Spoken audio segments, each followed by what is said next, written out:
But it was fun. I found really nice. Yeah, it was like 70 degrees and sunny.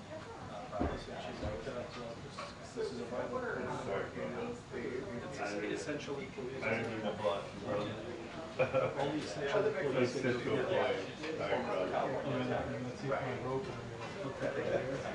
just to make sure you don't wander around. No wonder. I wouldn't even wonder.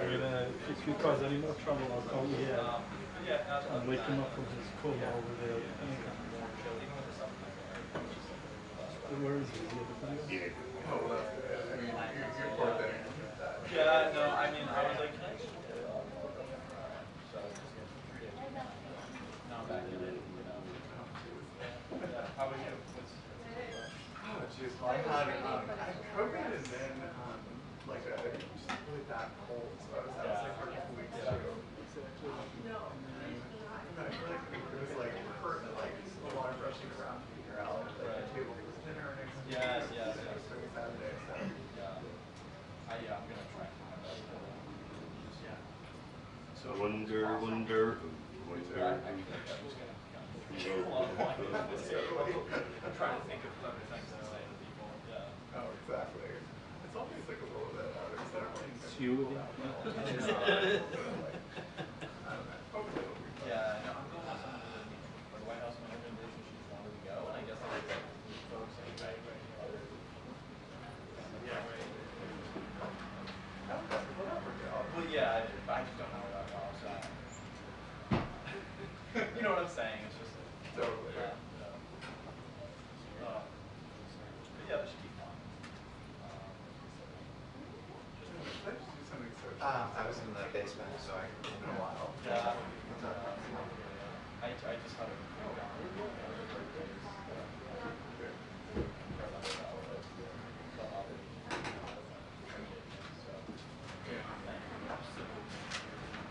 Betsy.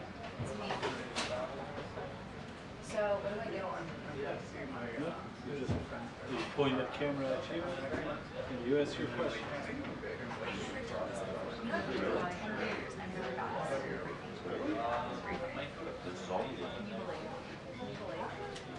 So I like Just go right up to the podium.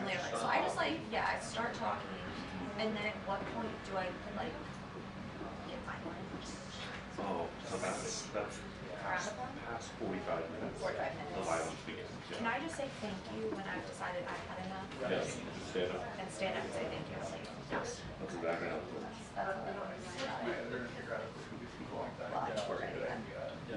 This could be the beginning of a new style. Oh my God, that's great. This is good. Sure. Really? And I think it would go well. I mean, at least for me, skilled enough to act my way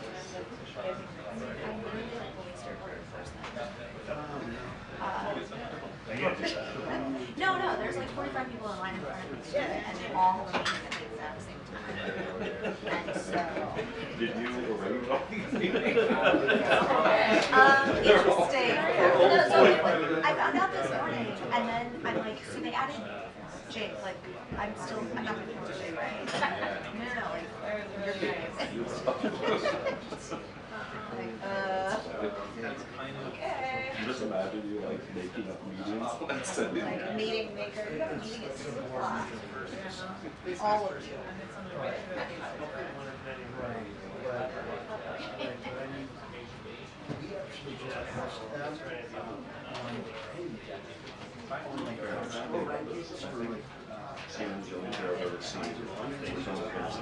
It's been an hour. Well, it's usually because they're live. They're not crazy dishes. No, I was like,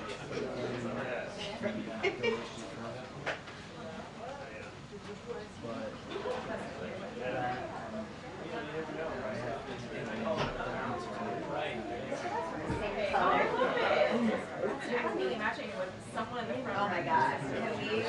I need everyone in monochrome. everyone get their color of the rainbow. Yeah, that's right. Yeah, like I need to right now.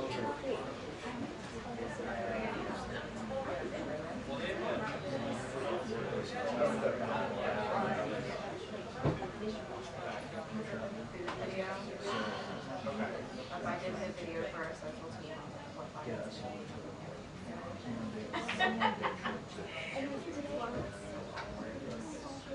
that's so nice. Oh my god.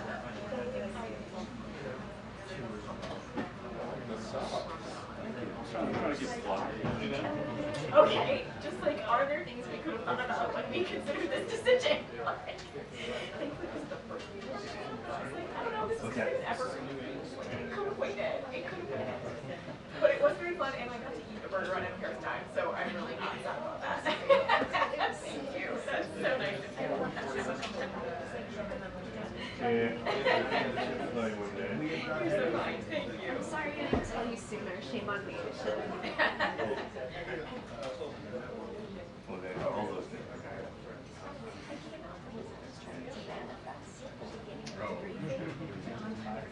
I guess I'm failing. Sorry, guys. I tried. Why is it, yeah, so you know when they send out the update?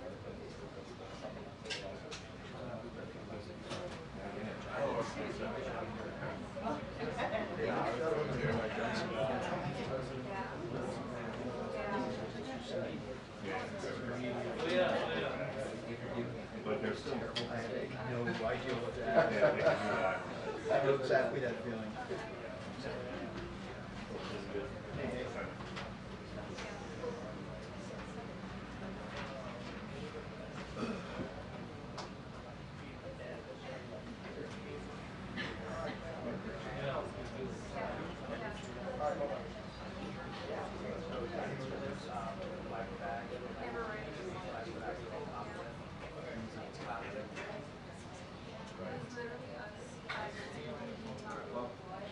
There's no good way to do this, so, sorry. But I really shouldn't be sorry. I say it to be nice. Hello. There's no actual reason for me to be sorry. Yes, we're all doing our job.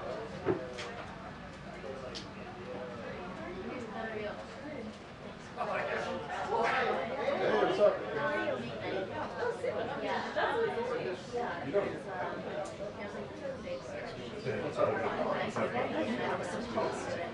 But Steve Peoples is taking it. That's okay. I mean, I love it, but you know, it's good. I'm supposed to. Oh, yeah.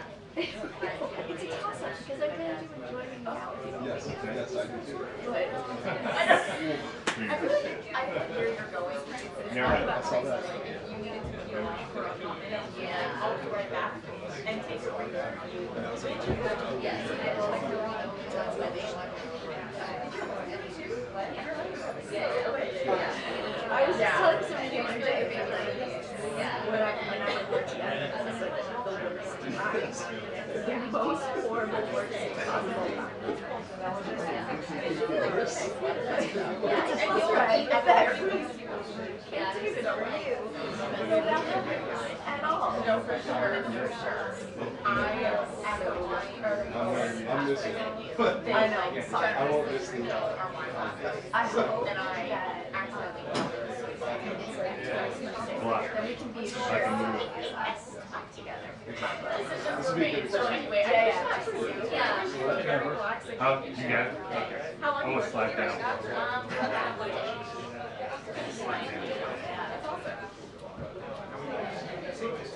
Well, no, everything's great. But we have two of those hours. Yeah. You have these We have 2 minutes. I think I just Sure. I just heard. You heard something? I heard something, but I don't think it was accurate.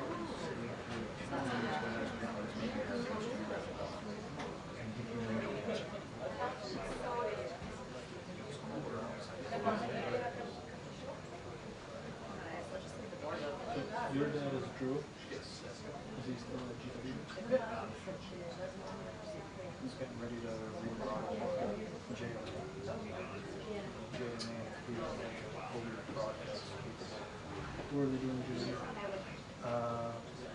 It's just pretty much a studio with built-in chairs. So they're just going to remodel over the course of 2 months and make it to where MSNBC, CNN come in and cut a show live. I like that. I like that for us. It's really good. It's Wednesday.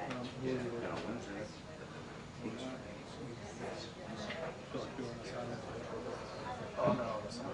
It's just I shoot it from the things of 5% of the time. By some girls suppressing. It's not something like recording. It's some small news outlet somewhere in Europe. And then I'm doing it in it's just it's like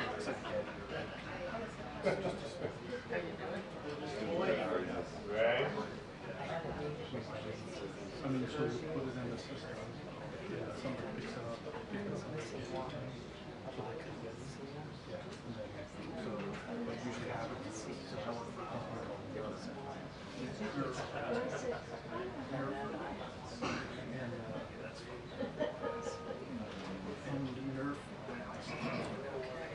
Nerf Photo,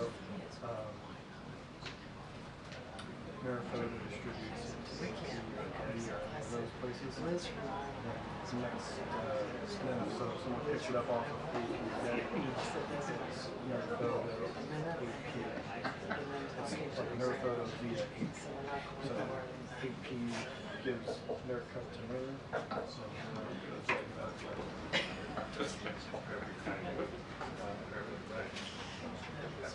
So I'll do that. That was the, I mean, it got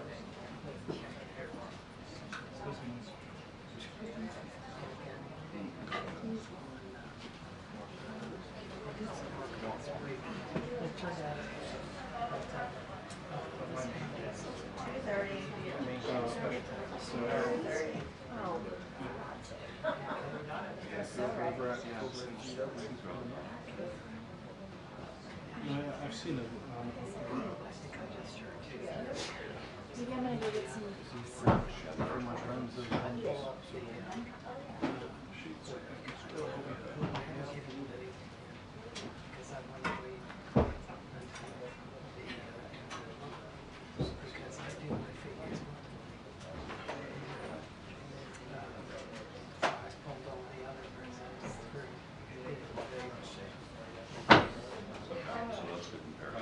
Yeah, right. So it's apples to Yeah.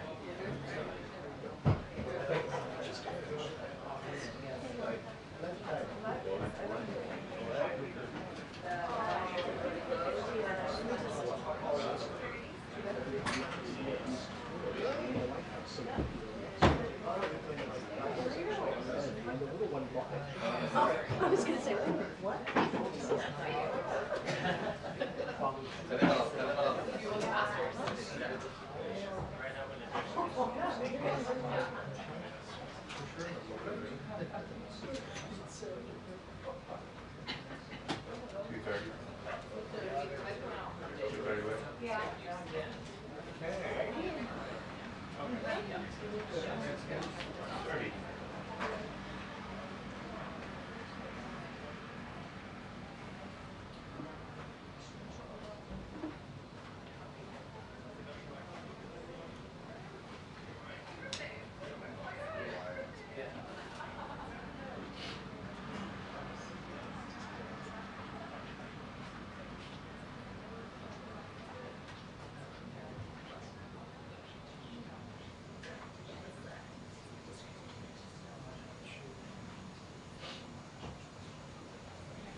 you soon.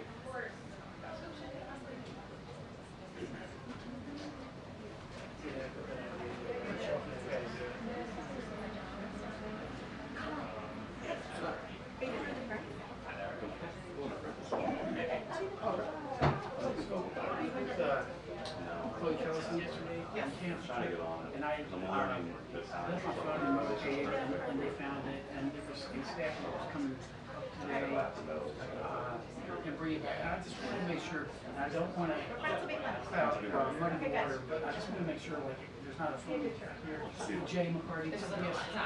I agree, yes, so we've got a blue, navy blue case. It was left word. No, I don't know, no. I haven't heard of any phones. Any phone being Fair dropped enough, off. I'll just wait till, So is it navy blue iPhone? okay, the navy blue case. We don't, so you don't know where you lost it. No. They, no, somebody found it on the van, like 5 minutes after we were airborne. Oh. It was immediate. Oh, yeah, we had it. On the table, I'm sure. coming home tomorrow. Chloe I has don't know it. what. Well, Chloe, no, Chloe was communicating. She was on the plane with me. Yeah. She said, they found it. Got it. And Chloe- somebody's Chloe, gonna come I home can today. ask her after this. We're gonna do that after. Yeah, well, I'm hanging around for that. Okay, great. So after the briefing, I'll have Chloe check in with you. She's busy right now, but Yeah, no problem. But yeah, after the briefing, I'll have her No, come and follow up with you on that. I'll get your phone back.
Yeah.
this is my own, it's one of the interesting things here is, well, what's, yeah, it's like, they did something that had, some national people and some local. And I don't have any it's interesting, he hasn't done it, right? W did. So what he did was he would do interviews, like I say, if he's going to Germany, he would do interviews with both print and TV and tell them what he's going to do. And then get there and then do it. So, yeah. And it seemed a good strategy. I guess after 9/11 he had to travel. But overall, I would like to know he did ESPN and everything from Rich Kids. I'd like to know who did violence. Actually, Johnson doing his brackets. Obama did. So I used to have as my goal to beat Obama. So I did, and I did every year. Because, you know, it's a competition, you would have to take Chicago teams. He's like playing with the handicaps then? Yeah. Like he's got to pick Chicago, Right. Hawaii.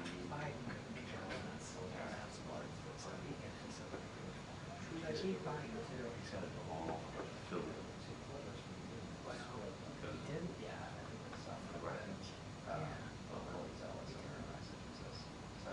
Because they were now,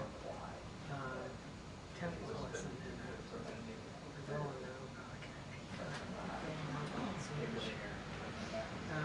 Anyway, the interesting figures as well. Fawn, you know, he did we're coming into a period now where he would do 10 at a time. They had a studio near 450 in EEO, maybe. It was a place in the studio. And so I went through his, did they use it? Who did? So she's in there, so.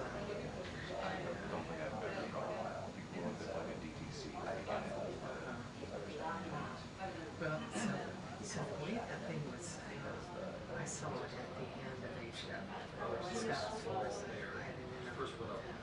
He was a smart guy. Did you ever run across him? No, Scott's Force. Anyway, he did the background stuff. So you had a platform, and this half of the platform had a chintz chair and, you know, just fluffy stuff. The other part of the platform, this is the same platform, had a wing chair that was dark and books behind it. And that was the one he would do interviews and she would do interviews and the other one. And the way I went to his library and got the schedules, what they actually did, the daily diary, and they could do 20 interviews in an hour because the stop time was the same as the start time for the next day. It's like they pulled them off the clock.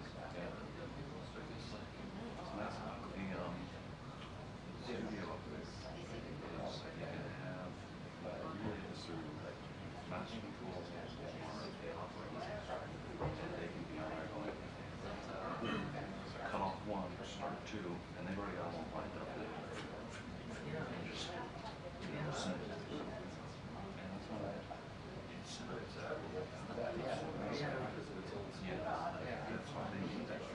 Yeah. I'm sure it's been the people have been around here, and I don't think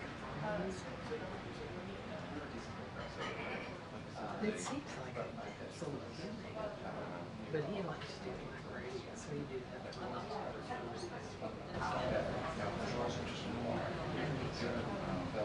The radio road thing. Yeah. Yeah. I remember. India and India too. Yeah. And that's up in there and you just go boom, boom, boom, boom, boom. And Bush did that here. And so the first one he did, he had cabinet members seated, and then reporters would come.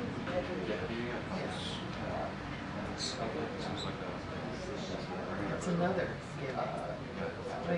It's going to get, yeah. So they've done one, right? They did one. The radio roast? Yeah. Early on? I don't think he did it. So, The cabinet. oh yeah, you're right. It's the yes. So this is the type of media,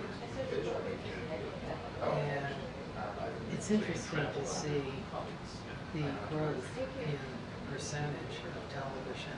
I mean, with Reagan it's 23%, whereas you would think he would have been doing TV all the time because he was such a TV guy.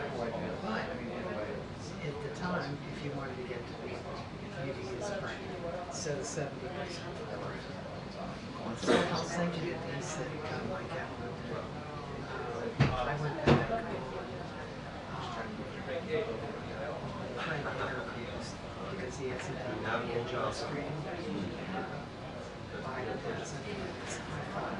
I knew that was great. But so I went back to and found that he had done, I think he had done 6 different with UCAN at the same time period. And I had also gone through his personal diary. And so my files, I did, you know, and then one of these, when he said he was going to do an interview with him, David Hoffman and Ron Williams, and he said, they're going to break, I know they're going to beat my brains out. Like he knows how to do it.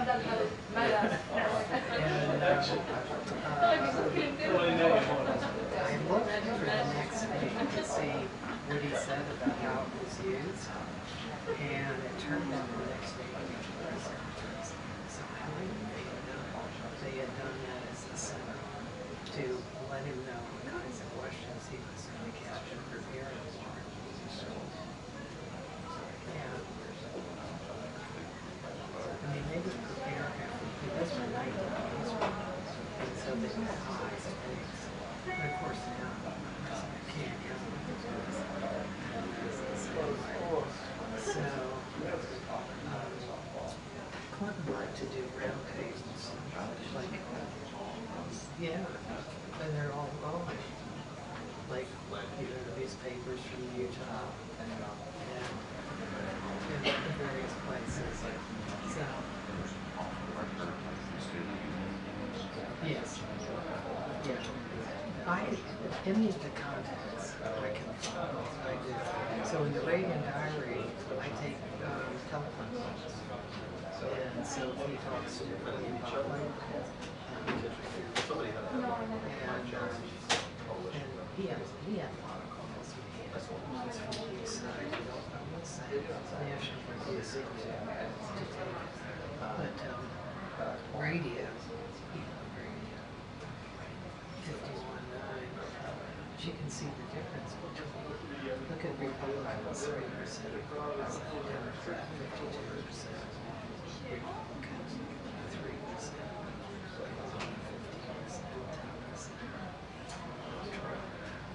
15 here, 20%. It's like crazy.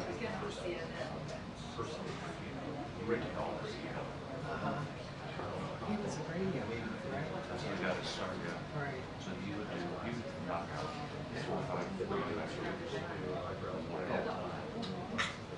Cover sometimes. So, that's kind of his Charles Yeah. It's like, you know, I think Clinton is a retail person. Did he? Why he did but he also, like, there were a lot of reasons. And Trump here, he did, You're proud of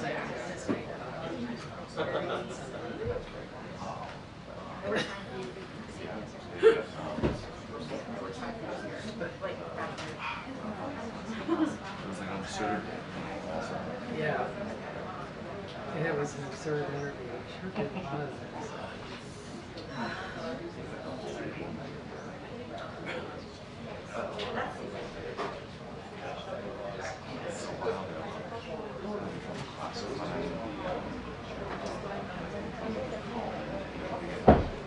Yeah.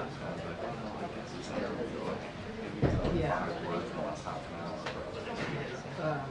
I counted those. I counted as press conferences the sessions he had here because he answered questions for some, which is different than the American presidents. The American presidency has which is interesting to read. So for exchanges, they also have I think they think he has 5 minutes. Yeah, exactly. Yeah, I can see. Well, he has 568, I think. Yeah. And then they didn't have interviews, and they sent me the article, and I wrote it back and said, you know, you're missing a couple hundred here, and this is the way I do it. And so I gave them a cut in February of one of my sheets. I never heard from let's see.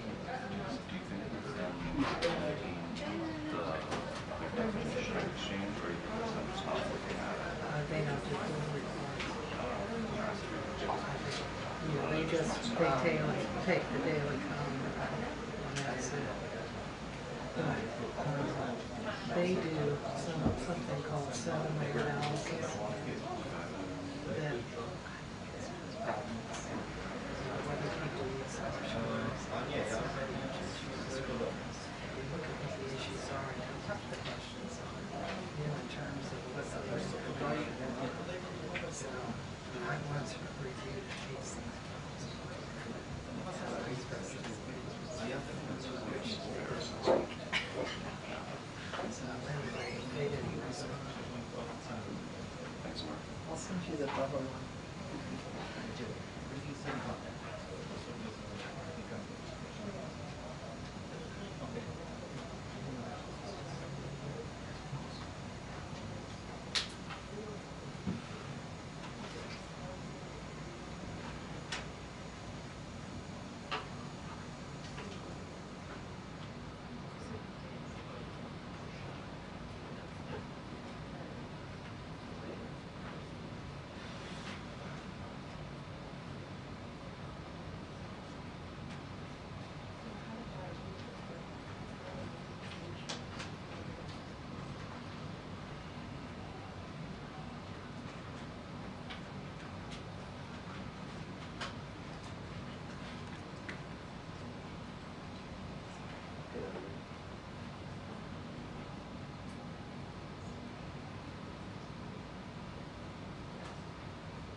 Yeah, back in the day when he was here.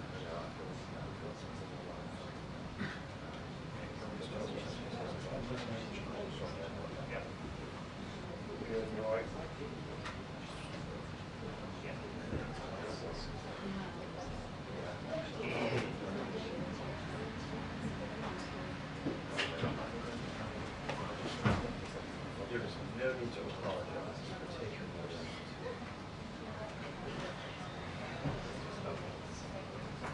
But we all do it. Just apologize.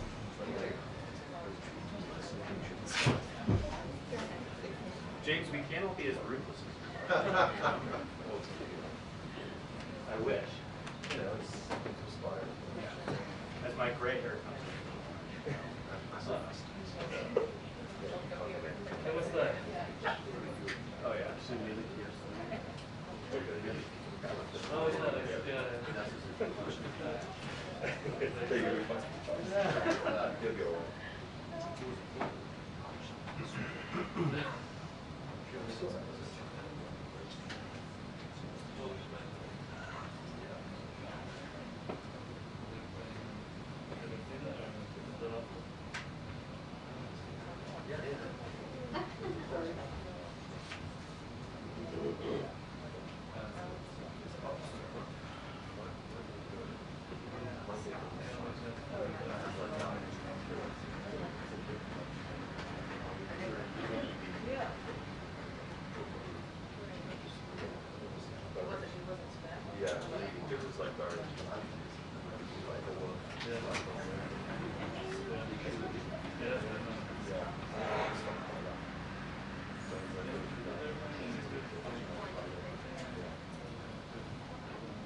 Oh my god!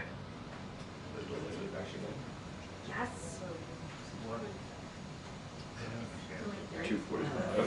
3:45. 2:45. Oh, No, that's.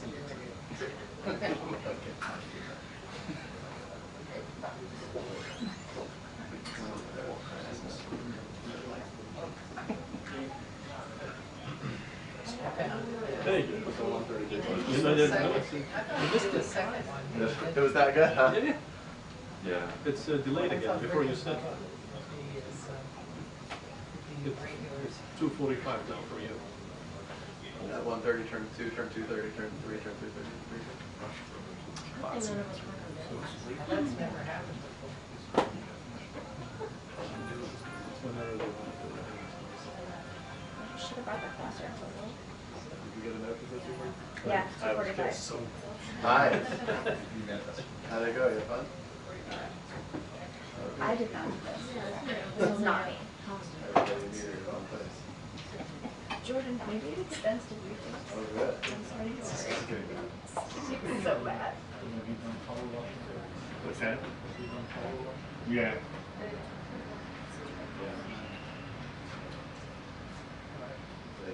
What you think will on the universe? Yeah. Good. Oh, good.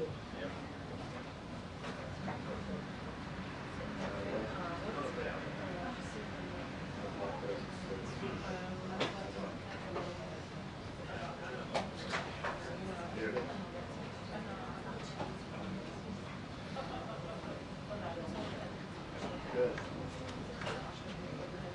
Okay, good. Stand by while I'm next to the thing then. She said it's gonna be 3 seconds. I said, okay. All right, I'm going to agree with myself to that.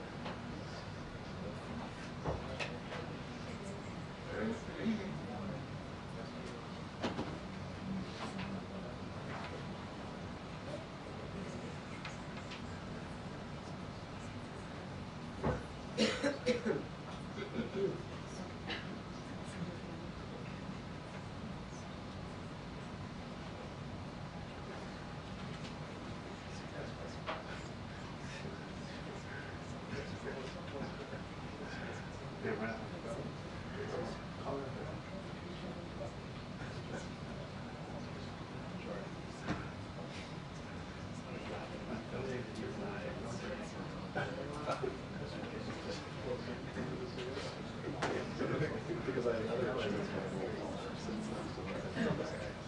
Yeah, I was telling our sewer, and I ran into that.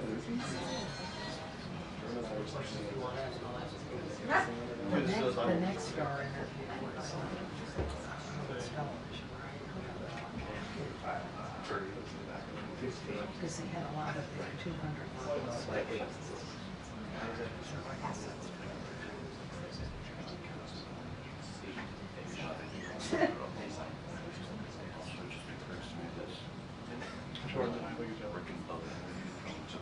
Yeah. It was a great top spot. But you didn't really even know. Oh, really? I was like, And you thought, what am I in for? Aren't you surprised you didn't do more than 3 inches to the right. I thought that's definitely his crowd. Well, as of the 16, I have 16.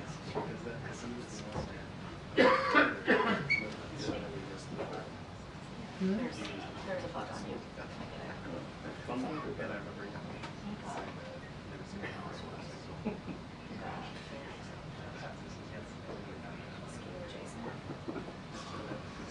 Don't worry, it's just a large spider, a tarantula. Not that. It's not that poisonous. Yeah. Like, So- you so won't they die. We're still all It was like, yeah, this is that's kind of okay. Upwards. Just have the doctor One here. drop here. Just have the doctor come and be glad it's not Dr. Ron. Although maybe I would want whatever he can give me. Yeah, that's true. I miss this little The place. candy man. Yeah, okay. Yeah, so here's his first radio row. There's how you raise it. You did it elsewhere, then you have to do it Oh, next yeah. Didn't have time to do everything else. I didn't have anything looked up. the problem with it was I can actually have it like impact, right? Yeah. He started with the side things and one spur of the moment. Where was it? Was that in, what's the number of that room in EEOB? Studio? Yeah. Because the 450 was the, yeah, 4025, 425. That's the one that's like across from the It's on the White House side. Or at least the one. Yeah, the Indian Treaty Room's on the White House side. Yeah. That's on the east side, yeah. Right. And that's like technically Ford. Is it? I think so. I don't think it's that high, because we used to have to walk up the steps, because the elevator was so small. Yeah. It starts at like 1, and it's 1 out. And it goes all the way around. And it goes around in sort of the side of the Indian Treaty Room is. So it's in upper floors.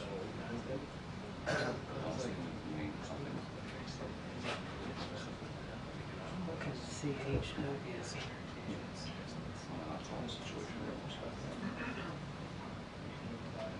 That's like madness.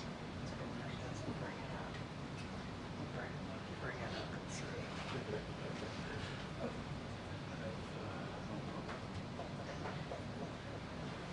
How you doing? How are you, my friend? Still doing the same cheese. I think you just described everyone. I don't know whether I wish you would do more than we could.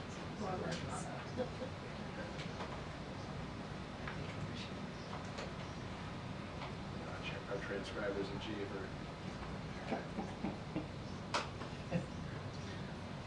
I'm biased, I hope for less.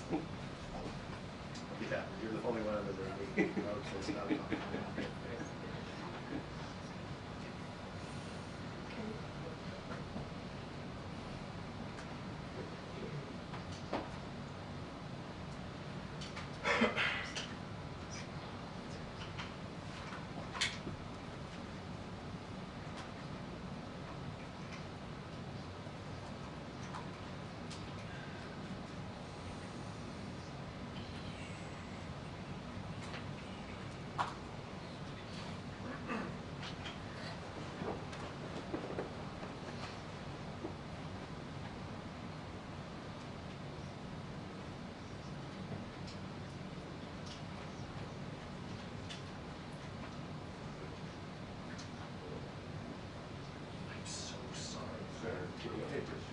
I'm covered in shame for asking. Or some of them, just different things. Yes, thank you. You should come to your seat. remain completely still. Hey man. Don't worry, that happens during breathing. No, it doesn't.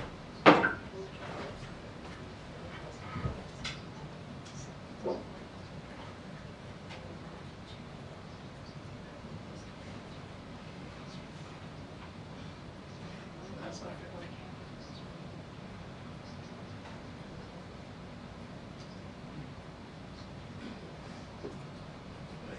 Really?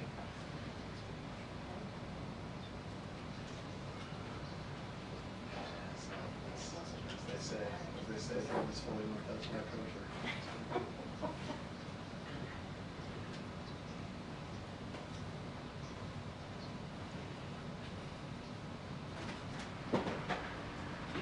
HW Studio was room 459. That's the one he did them in. And you can look. That's, I think, the old studio, they just picked up and moved it down the hall. So I think it's like Now this is, 70. but this one is in 456. I'll look it up. I might look it up, I mean, Different walk over date. there after this. Yeah, so this one, Some of them, so right there. oh, it says So that's new, not the studio. this new room wired for satellite TV. Okay. Yeah, 56. Anyway, that platform was so curious to have the first lady's side and his side on the same platform. It could be again. Someday. Someday we can, someone will set it up again. Well, they certainly should. I mean, it's just, again, you just walk over there and do it. I guess in the campaign you couldn't do that. Because Obama went to the DCCC to do it. And he That's would do a the whole issue. wrap of it, yeah. And so maybe with HW they didn't have the same rules.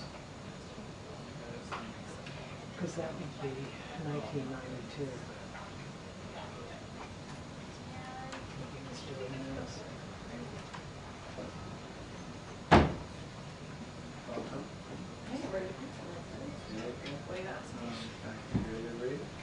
Yep.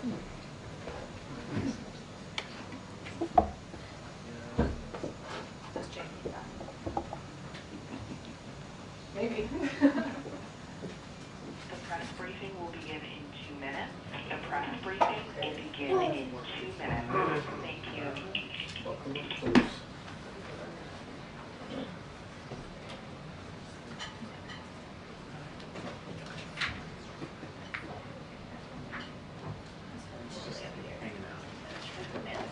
Yeah, I know. You did a great job. Not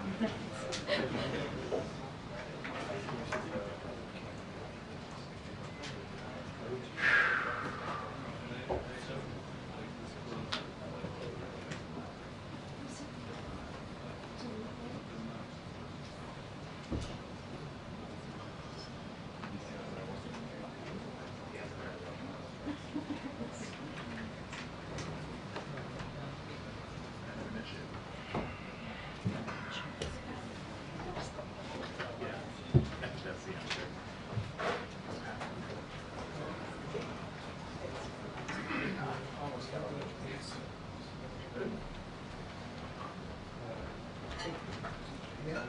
Yeah.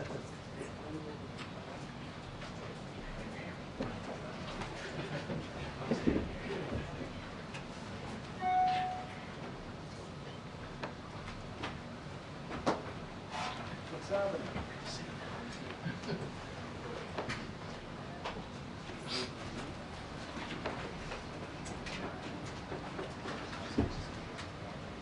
Oh, the springtime's right there, ladies. Yeah, look at us. I'm sorry. I really did not get that memo. You're ruining our look. I'll just leave. You know the whole Yeah, look, you've got the pink tie. Yeah, It was I good. messed up. Next time, Trevor, next time. Yeah. I'm liking the pink pantsuit. I need one of that color. Oh, yeah. Oh, yeah.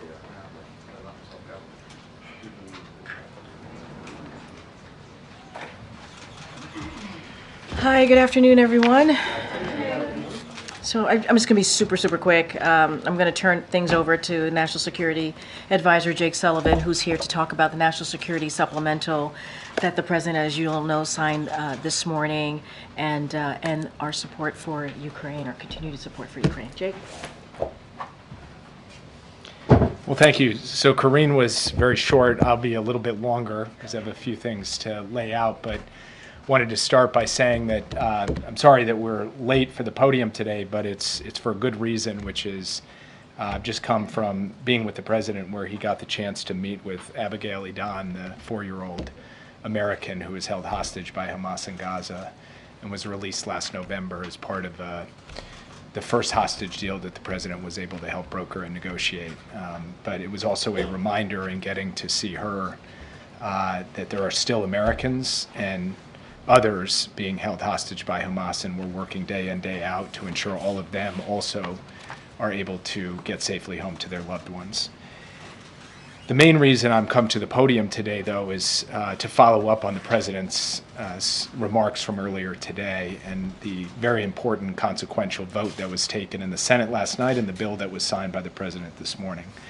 This morning, you heard President Biden speak about the critical importance of the National Security Supplemental, which came to the President's desk, as we said it would, with overwhelming bipartisan support from the U.S. Congress. I've stood at this podium numerous times and said, you know, the road may be full of twists and turns. I can't predict exactly when it will happen, but I always had confidence it would happen, and that's because of the deep reservoir of support there is for Ukraine.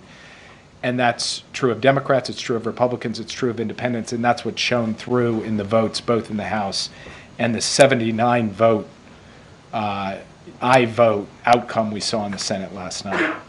The passage of this bill sends a powerful message to the rest of the world about the enduring strength of American leadership. And believe me, the rest of the world has been and continues to watch closely. As you all know, getting this legislation through Congress has been a top priority for President Biden since he first submitted his supplemental request more than 6 months ago. And it gets to a core tenet of his foreign policy philosophy. When our friends and allies are stronger, we, the United States, and the American people are stronger. And when our friends are attacked or threatened, we, the United States, stand up for them, we do our part, we keep our word. And with that signature this morning, the President kept America's word that we would stand with Ukraine through thick and thin, and that's exactly what we will do. When Russia began massing troops on Ukraine's border, the President rallied the world to respond to Russia's aggression. He built a broad coalition that flowed critical aid to Ukraine as the Ukrainian people defended themselves and then won the battle for Kyiv, the battle for Kharkiv, the battle for Kherson, and regained half the territory that Russia occupied since 2022. And the bill the President signed today and the significant and immediate military aid package he approved 1 minute later will send Ukraine the supplies that it needs to make a significant difference as they continue to fight for their sovereignty and territorial integrity. The bill will also help replenish Israel's air defenses, which is even more important following Iran's brazen and unprecedented attack 10 days ago. And it will help ensure that Israel has what it needs to defend itself against the very real threats it faces from Iran as well as Iran's proxy groups. The supplemental will substantially increase humanitarian aid for Palestinian civilians in Gaza who are suffering so grievously, as we work to build on the progress of the last 2 weeks in terms of an increase in the amount of life-saving humanitarian assistance that has been and must continue to flow into Gaza, and the quantities and the type of humanitarian assistance that we have seen increase over the last 2 weeks. We need to see continued increases and sustained increases as we go forward. The bill will also enhance and expand humanitarian aid for those who have been impacted by instability, by conflict, by disaster all over the world, including in Haiti and Sudan and Somalia. The bill makes important investments in our defense industrial base that will strengthen our own military, and of course it provides timely support to our allies and partners in the Indo-Pacific as well. Getting this bill passed entailed months of advocacy, hands-on work by President Biden himself, by his White House team, by his national security team, and countless briefings, meetings, hearings by departments and agencies across our government for the Congress in both the House and the Senate. It was a long road to secure this funding, and I have to say, standing here today, it was too long. and the consequences of the delay have been felt in Ukraine. Over the past 6 months, Ukraine has had to ration ammunition, and that has resulted in the loss of some territory in the east, including the city of Avdiivka. And while today's announcement is very good news for Ukraine, they are still under severe pressure on the battlefield. And it is certainly possible that Russia could make additional tactical gains in the coming weeks. Russia has tried to grind out very slow, costly progress on multiple fronts over the past few weeks. They are threatening the town of Chasiv Yar. They are threatening settlements to the west of Avdiivka. And of course, they're raining hell down on Kharkiv and other cities across Ukraine. The fact is that it's going to take some time for us to dig out of the hole that was created by 6 months of delay before Congress passed the supplemental. And that's why the minute the president signed the supplemental, he turned and signed a very substantial drawdown package that includes urgently needed artillery and HIMARS ammunition, more armored vehicles, javelins, stingers, and air defense interceptors, among other things. These capabilities are going to start moving immediately to make up for lost time. At this critical moment, this is a way to show in deed as well as in word that the United States stands with Ukraine. And despite the challenges that I've just described, I think it is very important for us to underscore that as we look ahead to the rest of 2024, our view is that Ukraine retains key advantages in this fight. Ukraine can and will prevail, and that will be thanks to the bravery of its people, but also the support of its friends. First, the Ukrainian military remains a resilient, brave, and effective fighting force. And even as Ukrainians waited for U.S. security assistance, they were able to impose significant costs on Russia. Since the start of 2024, we estimate that Ukraine has destroyed more than 700 Russian armored vehicles and roughly 250 Russian tanks. Russia, meanwhile, has had to continue to throw its soldiers into the fight without proper training and equipment. Second, our allies, as the president said this morning, have been mobilizing in support of Ukraine alongside us.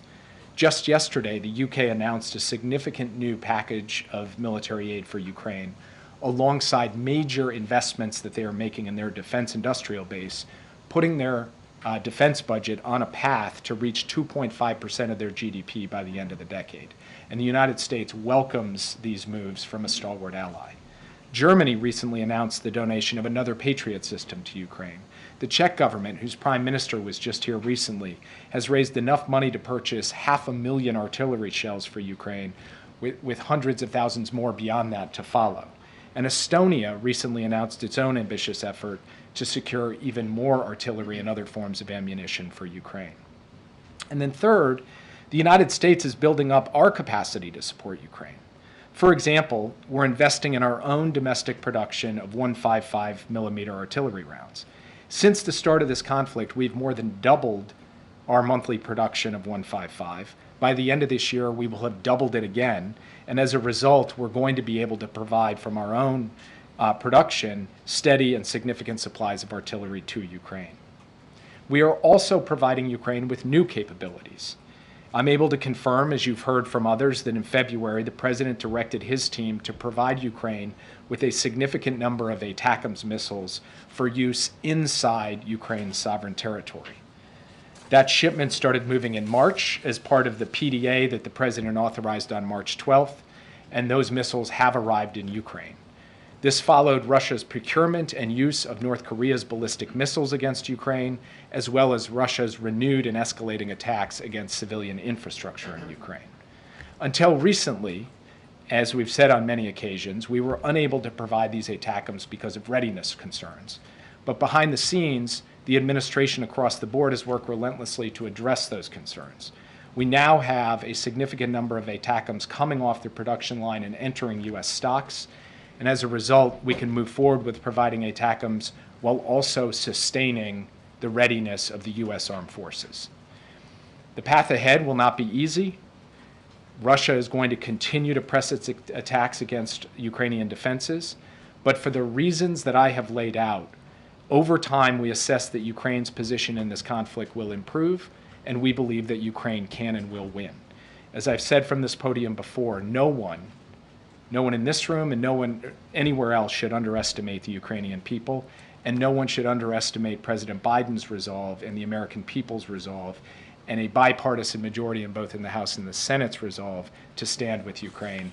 And with that, I'd be happy to take your questions. Yeah. Thank you, Jake. How big of an impact will these long-range ATACMS have on the battlefield in Ukraine? And will more long-range ATACMS be sent to Ukraine as part of this $60 billion aid package? So we've, as I said in my opening comments, we've already sent some. We will send more now that we have additional both authority and money. I'm not going to get into specific numbers for operational reasons.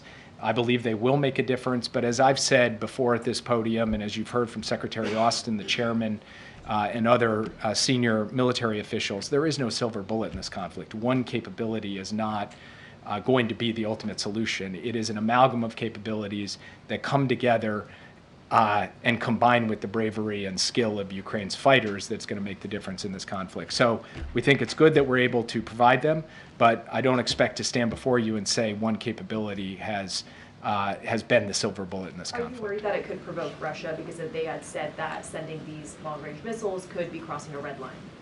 What we have seen from the Russians is their willingness to accept long-range missiles from other countries, specifically North Korea. They have used those in the battlefield. They have used them to attack Ukrainian civilians as well. So from our perspective, now that we've resolved our readiness concerns, being able to step up and provide our own capabilities to Ukraine, as partners of ours have, the UK, the French, others, we think it's appropriate to do at this moment. We think it is a good capability in this phase of the conflict for Ukraine, and we will stand behind that foursquare. Yeah. Jake, on Israel, they've made a number of commitments in terms of what they need to do on the ground in order to receive the aid that they're getting from the United States. With the reports that we've seen of mass graves at 2 medical facilities in Gaza that they destroyed, is it your current view that they are living up to those commitments? Well, those reports were deeply disturbing. We have been in touch at multiple levels with the Israeli government. We want answers. We want to understand exactly what happened. You've seen some public commentary from the IDF on that, but we want to know the specifics of what the circumstances of this were, and we want to see this thoroughly and transparently investigated so that the whole world can have a comprehensive answer, and we, the United States, can as well. I can't speak beyond that because, of course, we're in the early days of fully understanding what happened. We also received a series of commitments from the Israeli government with respect to the facilitation of humanitarian assistance. President, that's all for today, Jake. Time's up. that's the gong show. President Biden spoke with Prime Minister Netanyahu a little more than 2 weeks ago. And in the time that has unfolded since his conversation with Prime Minister Netanyahu, we have seen a marked increase in the amount of humanitarian assistance that has gone into Gaza, and importantly, a very significant increase in the amount of assistance that has gone to northern Gaza, where the UN and others had told us the challenges of malnutrition and potential famine were most acute. So we think we have made a significant set of steps forward on this, but, and this is a very important but, it needs to be sustained and it needs to be increased even further. We've seen moves at Ashdod. We've seen initial moves through crossings in the north.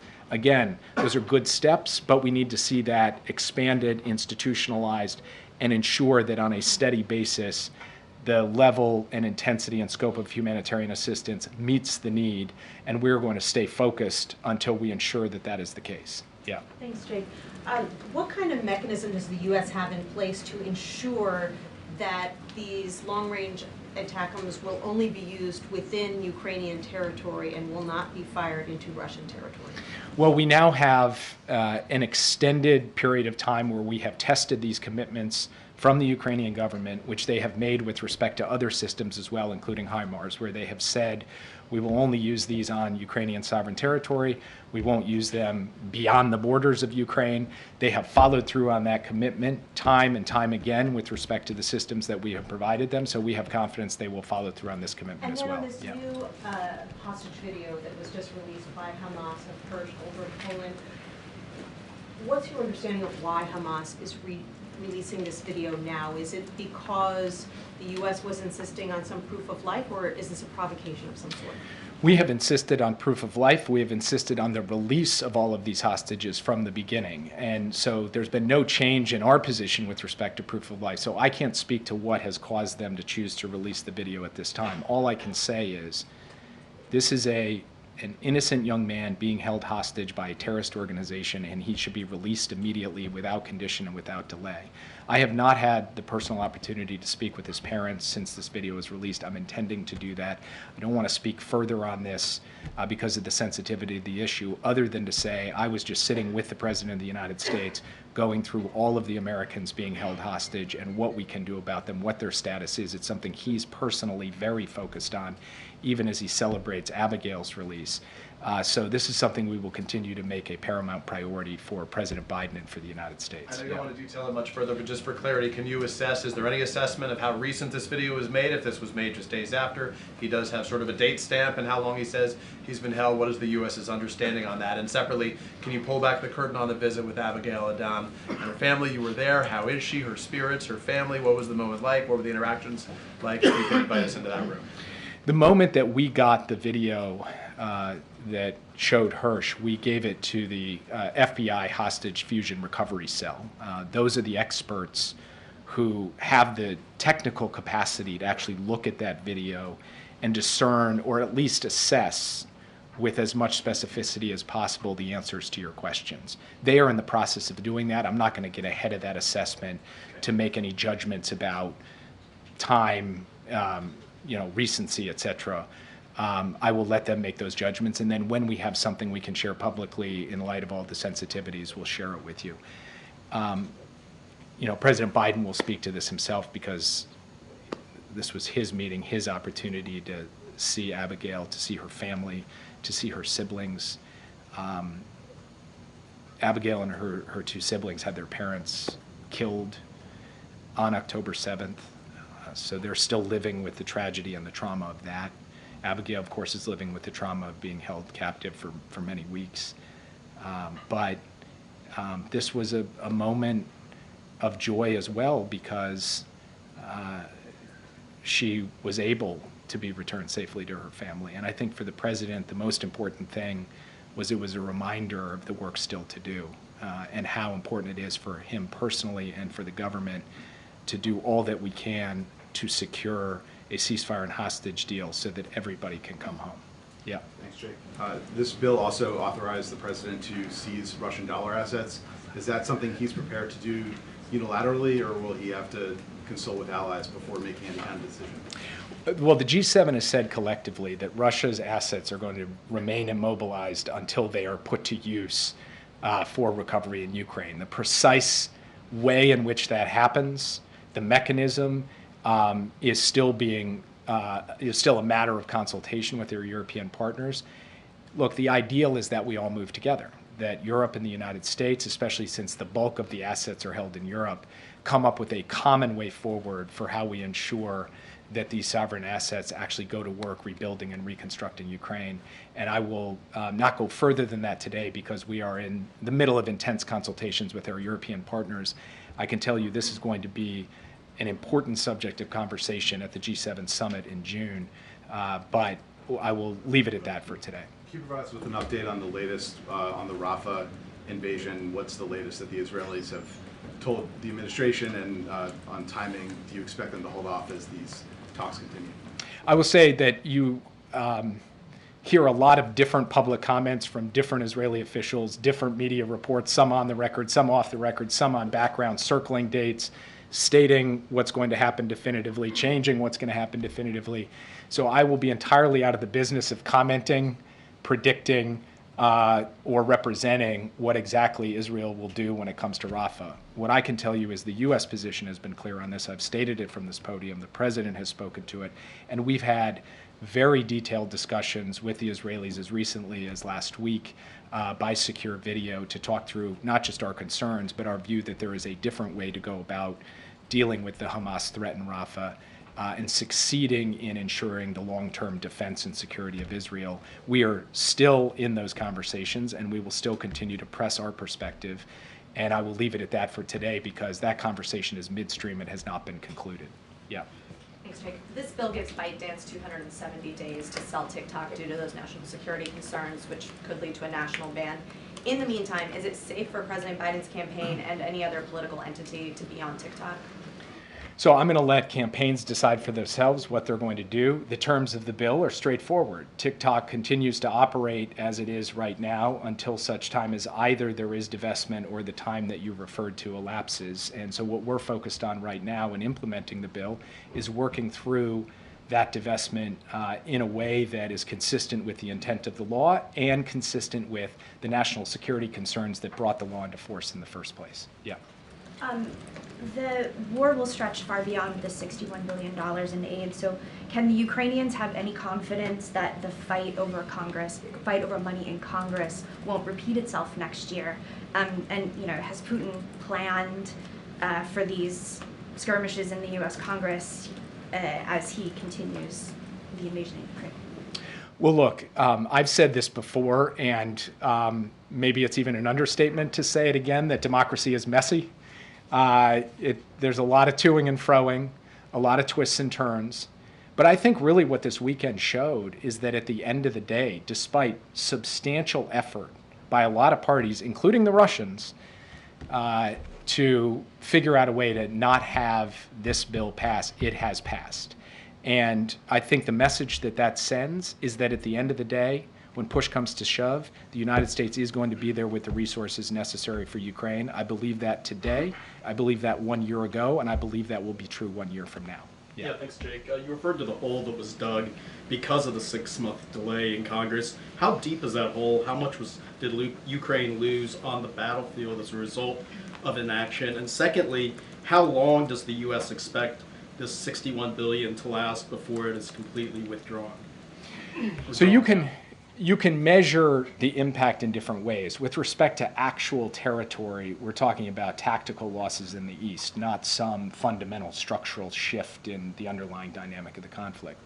But you can also measure it just in terms of the wear and tear it places on a frontline unit who has to ration ammunition because they're not getting the steady flows. And that's a bit more incalculable. And the president referred in his remarks earlier today to the reports of Ukrainian troops literally cheering in the trenches, watching on their phones as the House passed the bill over the weekend. That goes to show you how closely they are following the U.S. Congress, because it means the difference between having the tools they need to put up that fight effectively and not having those tools.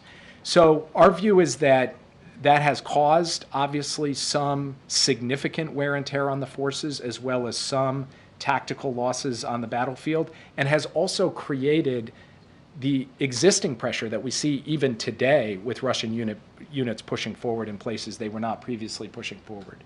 But we also believe, as I laid out, maybe in too much detail for some of you, that there are fundamental structural drivers that favor Ukraine here. And part of that is about what the U.S. industrial base can produce. Part of it is about what the Europeans have stepped up to do in really significant ways over the course of the last 6 months.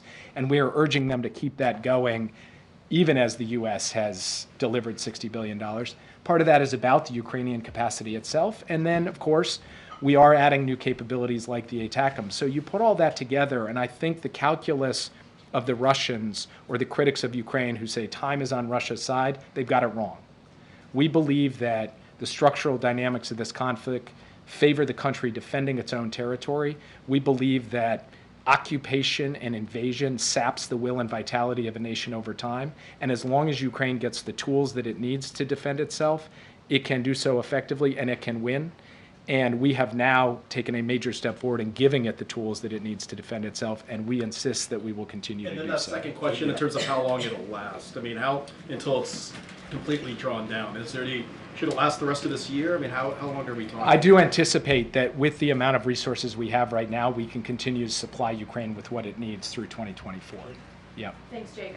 There's been some satellite imagery of tents popping up near Khan Yunis and Rafah as well. Do you have an assessment of what these were built for? Is this related to Israel's potential invasion in Rafah? imminently? So I've seen the reports. I don't know actually exactly what they refer to. It is certainly the case that UN organizations, NGOs, other governments are working to actually build out shelter, sanitation, distribution points for humanitarian assistance in Khan Yunis now that major military operations there have abated. So sort of setting aside the question of Rafah for the moment, which is a hard question to set aside, there's going to be a significant amount of humanitarian activity in Khan Yunis regardless, as there can and should be in Gaza City as well as we get more aid to the north. So I can't speak specifically to these reports, how they relate to Israel's future military operations, because I've only seen them kind of written in the newspaper. I haven't yet seen what exactly they're referring to. But we'll stay in close touch, not just with the Israelis, but with the United Nations. In fact, on a daily basis at senior levels, we're talking to the UN as they try to coordinate the humanitarian element of this. And frankly, for those people, innocent civilians who are not in Rafah, they too need and deserve shelter, support, food, medicine, and everything else. And we are insisting that that happen in addition to ensuring the safety and protection of the people of Rafah. Really quickly on the in-person talks that were scheduled to happen, I know you guys have been meeting virtually with Israeli counterparts. Yeah. Is there anything planned upcoming for an in-person conversation? So we had an in-person one planned, and then as you all may have noticed, there was a series of events related to Israel over the course of the past 2 weeks that made it difficult, frankly, for anybody to leave their desks. I couldn't leave my desk. My counterparts in Israel couldn't leave their desk because we were hunkered down trying to put together the coalition that helped defend Israel against that unprecedented Iranian attack and then deal with the aftermath of it. I expect we will get together in person relatively soon, but we don't have a date circled on the calendar right now. Yeah. Thanks so much, Jake. Back to the structural dynamics in Ukraine that you talked about earlier. Ukraine is facing a very severe troop shortage at the moment. Is there anything in this package that will address the fact that Ukraine needs more troops on the front lines and that they've been struggling to get the numbers that they need over the past several months? It's a very good question. Obviously, this package does not include troops. It includes the capabilities that troops will need, but Ukraine itself will have to supply the troops. Now, as we were working day in, day out to get this bill passed, President Biden was also working with President Zelensky to talk through how President Zelensky was thinking about the issue of mobilization and getting enough forces forward to the fight. And actually, as you know, just in the last couple of weeks, Ukraine has passed a new mobilization law, and also the new commander-in-chief, General Syrskyi, has put in place, along with the defense minister Umerov, a series of protocols to increase the number of forces that are being mobilized each month so that Ukraine has the manpower it needs to go along with the capabilities it is now getting. And we will start to see the impact of that month by month as they implement the new mobilization law and as they implement the new directives from the Minister of Defense and the new commander of the Ukrainian Armed Forces. Yeah. Jake, the North Korean envoy has recently sent to Iran, and considering the fact that both ballistic missiles and the Shahed drones been sent to Ukraine to fight against the Ukrainian forces, can I get your comment on that, please? Well, the president today made a comment that, I'll just repeat, which is for the 6 months that we were not actually passing the necessary resources for Ukraine, Putin was looking to his friends, and he was getting those drones from Iran, he was getting those missiles from North Korea, and he was getting support for the Russian defense industrial base from China. And that is not lost on us. It's something that we are dealing with on all three fronts, and we will continue to do that. And you've heard Secretary Blinken, obviously, who's now in Beijing, speak to our concerns with respect to the PRC and its support for Russia's defense industrial base. And we have been vocal from this podium about both North Korea and Iran, and will continue to be. Yeah. Thank you, Jake. Some Israeli government officials are saying that the president has backed down on possibly sanctioning the IDF Nitsa Yehuda unit battalion. Is there any truth to that? Is that still under consideration? And if not, why not? On this one, I've got to refer you to the State Department because they run a rigorous, detailed analysis of what's called the Leahy Law, which looks at gross violations of human rights by particular units. It has been taking a look at these questions for multiple countries, and it wouldn't be appropriate for me to speak on their behalf, so the State Department will ultimately have to speak to this. I would only point out that the nomenclature of sanction is not accurate. What we are talking about here is if the Leahy Law is implemented, it has implications for how we deal with a particular unit, but it's not in the classic sense a sanction. It's something well known and applied in multiple jurisdictions around the world.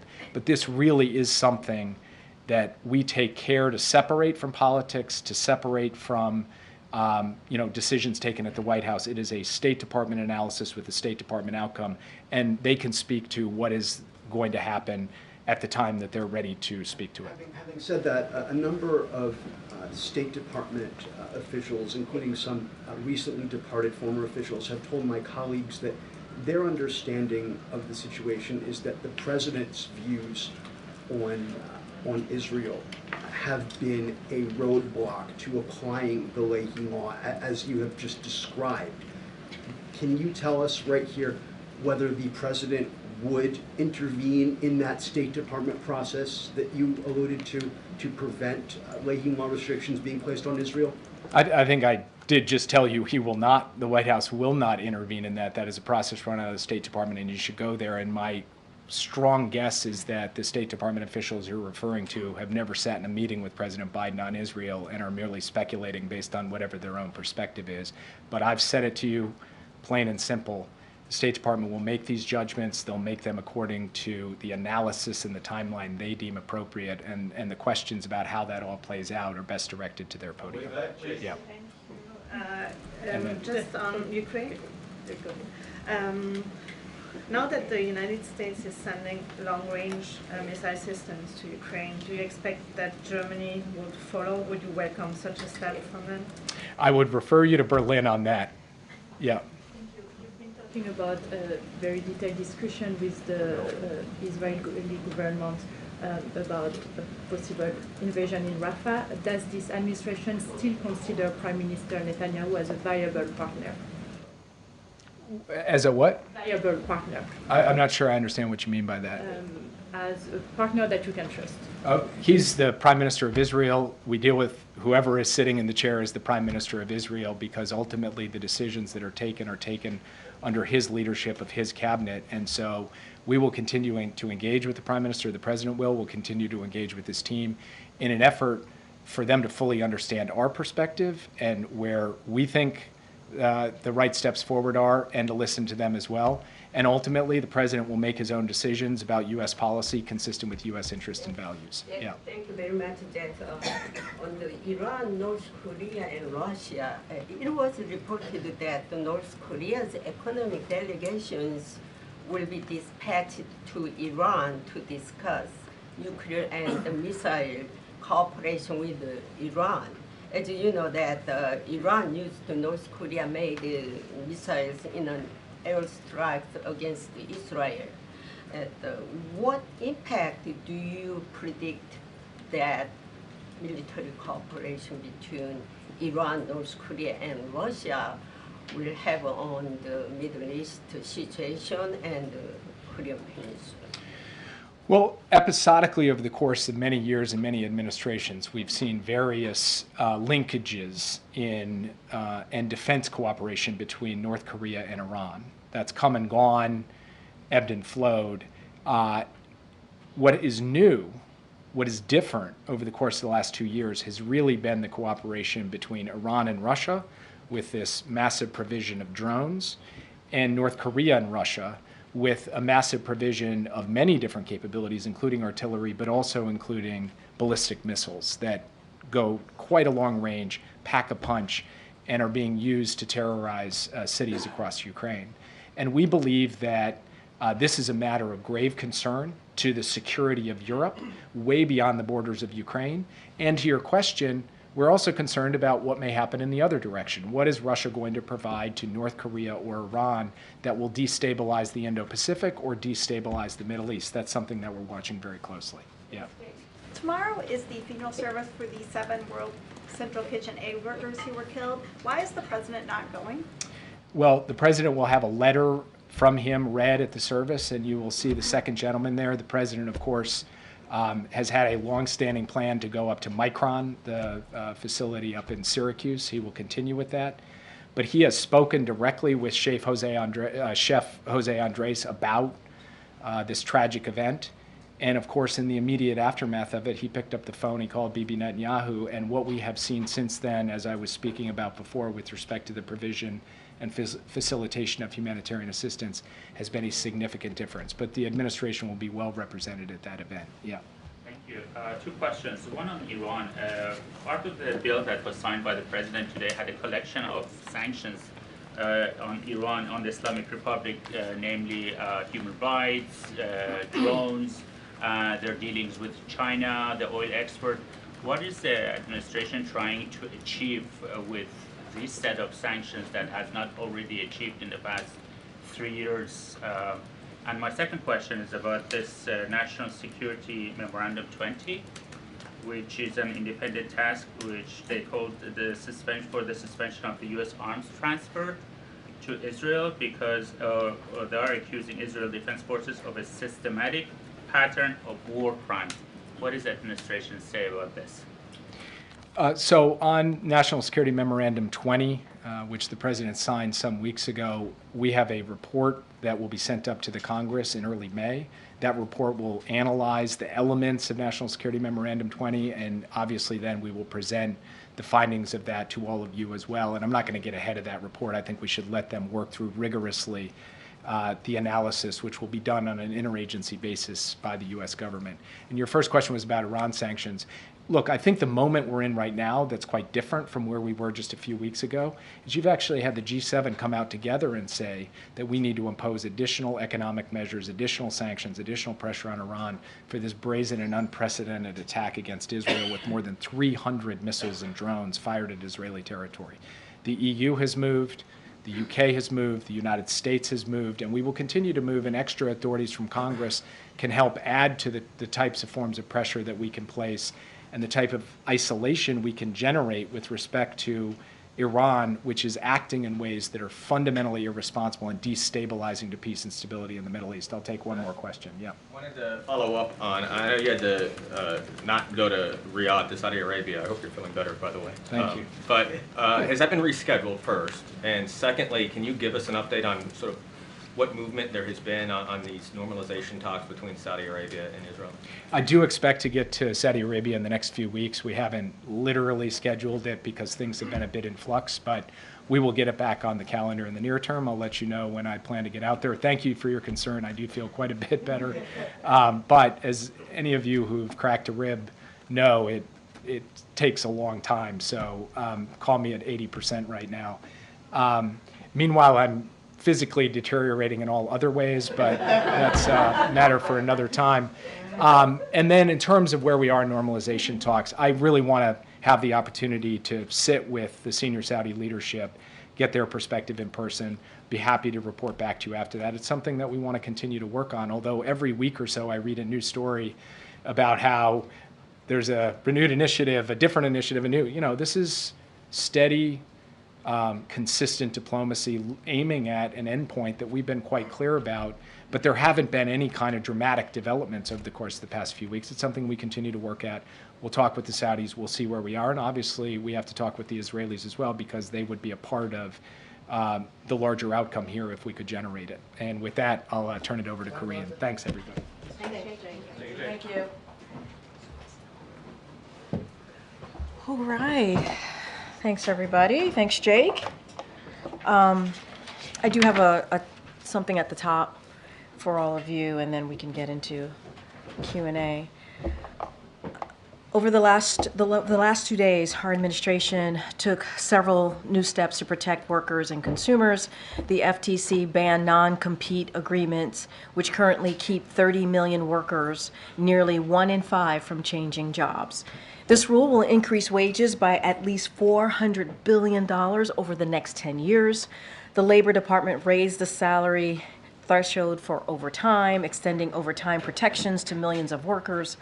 As the president put it, if you work extra hours, you deserve extra pay. The Labor Department is also protecting retirement security by requiring financial advisors to act in the saver's best interest, not their own. This will save millions of Americans thousands of dollars for their retirement accounts. The Transportation Department is helping consumers get what they are owed by requiring airlines to provide passengers with cash refunds when flights are canceled or significantly changed, checked bags are significantly delayed, or services like Wi-Fi are not provided. The Transportation Department is also cracking down on surprise junk fees by requiring airlines to tell consumers upfront what they are being charged for checked bags, carrying on bags, and changing or canceling a reservation. These are just the latest parts of President Biden's agenda to protect workers and lower costs. The president is building an economy that lifts up working Americans and middle-class families. With that, Colleen. Thanks, Karine. Yep. So the backlash is growing at Morehouse College over the president's upcoming address, and it sort of mirrors all these other college protests over Gaza. I wondered how the president is going to manage increasing student concerns as the violence wears on. So look, we know it's an incredibly painful time for many communities. You hear us say that often. You have heard us mention the president meeting with different community leaders and community members, obviously from the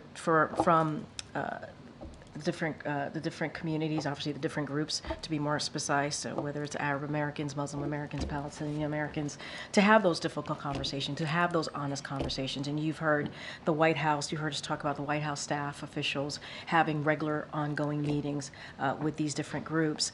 Look, as it relates to commencement, they're about the graduates, right? They're about their families. They're about their loved ones. It's about celebrating accomplishments, and the president's certainly looking forward to doing that. He's going to do that at Morehouse. He's going to do that at West Point, where those are graduates, where he's going to be thanking them for their service and defending our nation. So the president is looking forward to being part of that. He has always. It's not the first time, obviously, that he's given commencement speeches. I understand this is a different moment in time that we're in, but he always takes this moment as a special time to deliver a message, an encouraging message, a message that's hopefully uplifting to the graduates and their families. And we're going to continue to have these conversations that I've just mentioned with the different communities about what's happening right now. We get it. It's painful. We get that. We understand that.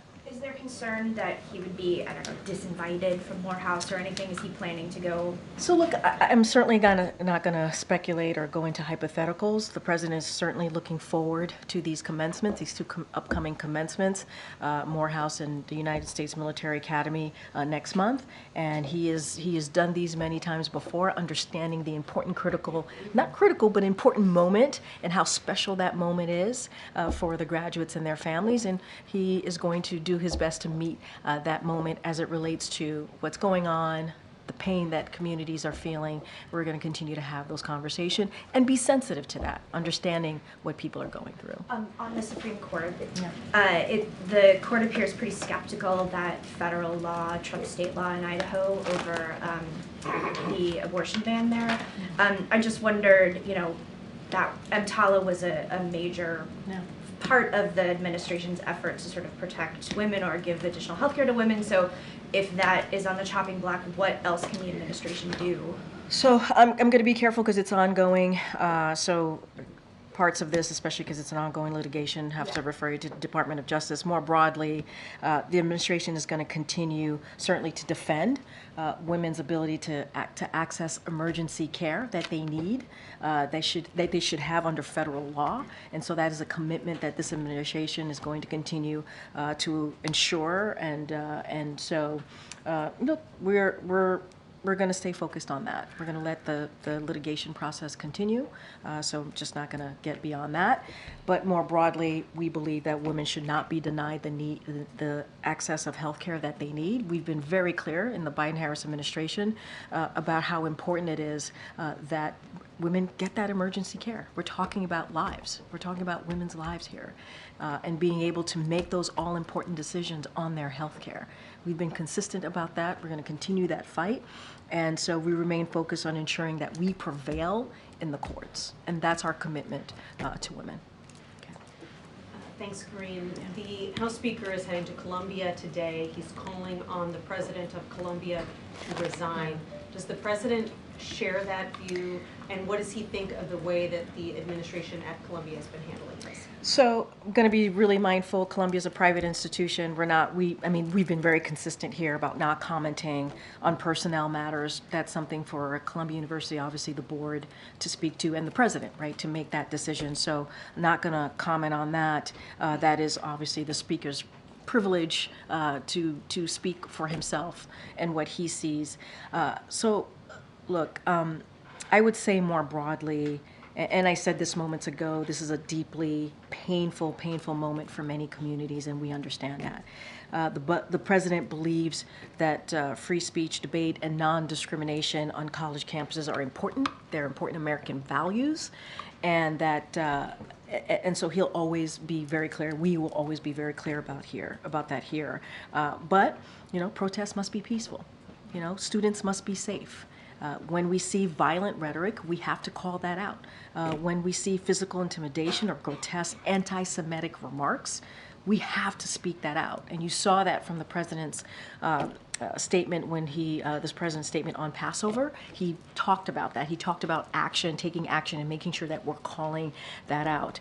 So we're going to continue to do that forcefully, condemn anti-Semitism from this administration. We're going to continue to do that. We're implementing, as you know, the first ever national strategic effort to counter anti-Semitism, because there should be no place in this country when it relates to that type of hate. We saw what happened in 2017, Charlottesville. That was one of the reasons that this president decided to run in 2020. He ran in 2020 because of what he saw in Charlottesville and what was happening in the streets of Charlottesville, the vile, just hateful rhetoric that we're seeing there. So I think Columbia is going to have to speak to their personnel issues, and what we will speak to is more broadly what we expect and what we want to see and how painful it is for many communities here. And then on TikTok, now that the president has signed the bill, does the White House have a preference as to whether TikTok gets sold and remains operational in the U.S., or are you indifferent about whether it gets banned or sold? Well, first of all, we've been very clear. Members of Congress have been very clear. We do not want to see a ban. This is not about a ban. This is about divestment, selling, right, being sold. This is about our national security. This is not concerns about Americans using TikTok. This is about PRC ownership, right? This is about the control of TikTok. And so I want to be super, super clear. And so that's what members of Congress moved forward with. That's what we supported. So we wanted to see a divestment. We want it to see it being sold, and we do not seek a ban. That is not what this bill is about, or this now law is about. Thanks, Karine. You say it's not about a ban, but the reality is that finding a buyer for TikTok will be incredibly difficult, and the Chinese government also could intervene and block a sale. So if it came to it, would the administration then support a ban as the legislation is written? So here's I think I want to be, as it relates to China, they should allow it, right? They should allow it to be sold. That's what I'll say there. As it relates to the bill, the law now, there's time. We got to see how this plays out. We believe that it is possible. There are already American investors who are willing and are interested in buying TikTok. So the interest is there. It's not like there isn't any. And so we're gonna see. There's certainly time on the books to see how this plays out. We do not. This is not a ban. Again, this is about divestment, and that's what we want to see. Which American investors are interested? I mean, you all have reported on it. There's reports out there that is a number of interested buyers, a number of them. You guys have reported on that. I don't have a list to share. So we're going to let that process play out, but it's been reported by all of you. And just what's the president's personal reaction to what he's seeing playing out on these college campuses? What would be his message to those who are peacefully protesting, those who feel targeted on all sides of the community? No, I hear your question. I think the president's been very clear. He put out a statement in his Passover statement. He talked about we can't be silent here. Silent is complicit, and we can't allow that. we believe in First Amendment rights, right? We believe in people being able to express themselves in a peaceful manner. But when we're talking about hateful rhetoric, when we're talking about violence, we have to call that out. We have to call that. And we've been consistent here throughout this administration. The president has been consistent about it, obviously since 2017, but even before that, when he saw what happened in Charlottesville. We have to call out hateful, violent rhetoric. But you know, we want to make sure that people have the opportunity to peacefully protest. Peacefully protest. Karine, on that subject, President Biden once talked about the Vietnam War protest of his youth, and he said the reason why he didn't participate was because, quote, I wore sport coats, I am who I am, I'm not big on flak jackets and tie-dye shirts, and you know, that's not me. Is that still his view about the protest movements, or does he see them as useful in shaping policy or shaping a discourse? Look, obviously the president, when he was talking about that, he was talking about the Vietnam War. That was a moment in time, a specific, you know, when he was younger and how he felt about that situation. And as president, you know, as commander-in-chief, where he sits right now behind that resolute desk, and what he understands, it's important to speak out. And he understands that as a leader in this country, that when we see this type of anti-Semitic hate, this type of anti-Semitic bile, we have to be very clear. We have to show moral clarity. We have to call that out. And I said this at the beginning, students should feel safe, communities should feel safe, and we, you know, we can't stay silent. Obviously, it is a deeply painful moment. He sees that, he understands that, and he will always support and believes in free speech and debate and non-discrimination on college campuses, as I said moments ago. And so, but we have to be able to do this and protest in a peaceful way. I don't think that takes away from the comments that you just made, that you just gave back to me that the president made. I don't think that that's any different, right, than what the president is saying right now, right? You have to be able to peacefully protest, but you got to call out hate. You got to call out hate. And then on TikTok, is there any expectation that China could retaliate against U.S. tech companies that are operating there? I mean, look, I can't speak for the Chinese government. I can't. I mean, that's a hypothetical. I can't speak to that. I can only speak to the importance of this law moving forward, this bill moving forward. Obviously, the president signed today, so it's now law. And the importance of making sure that we move forward with the divestment of TikTok. We're talking about national security. We're talking about making sure we're protecting Americans' privacy, and that's what this is about. And we are not talking about Americans using TikTok. That's not what we're looking at here. We want to make sure that there's a divestment, that, you know, TikTok should not be owned, or Americans should not be having to worry about using a platform that is owned by a country that's trying to harm us. That's the national security concern here. And will this law survive a constitutional challenge? Look, not going to speak to that. I mean, I think that's something that obviously DOJ will deal with. I can't speak to challenges, but obviously it's law now, so we're going to move forward with it. Thank you. We are seeing some of these on-campus protests really heighten tensions and escalation across the country, not just at Columbia, but at public universities, UT Austin, USC in California. Is there any concern about how law enforcement is handling these protesters? I mean, look, I can't speak to what's going on the ground. I know what happened is just happening now, happening today. So I have no idea on how that's being dealt on the ground. But look, we've been very clear. We want to see this be peaceful. We understand it's deeply concerning. It is important that communities feel safe, and important that students feel safe. That's what we want to see. It should not be violent. It should not be hateful rhetoric here. And so that's what we're going to keep saying, keep calling on. And we'll let the universities handle that process on how they're dealing on the ground. And if I may shift back to Ukraine for just a moment. President Zelensky said he and President Biden discussed this global peace summit coming up this June in Switzerland on their call this week. What is the White House view at this point on what that summit could achieve, and would the president consider attending? Nothing to share with you on the president's schedule. Obviously, it's an important conversation that Ukraine should be part of. We have always been very clear about that. I don't have anything to share beyond that. I think this is something that President of Ukraine, obviously President Zelensky, needs to lead on and speak to. I just don't have anything else to share. Obviously, we have shown our commitment to the brave people of Ukraine as it relates to defending themselves against Russia's aggression. We've been pretty consistent about that, and we believe that we need to do everything that we can to make sure that they have what they need to fight for their democracy, to fight for their freedom, and we believe that they will prevail. I'm just not going to get ahead of a potential summit and what that might look like. Thanks, Karine. Two questions.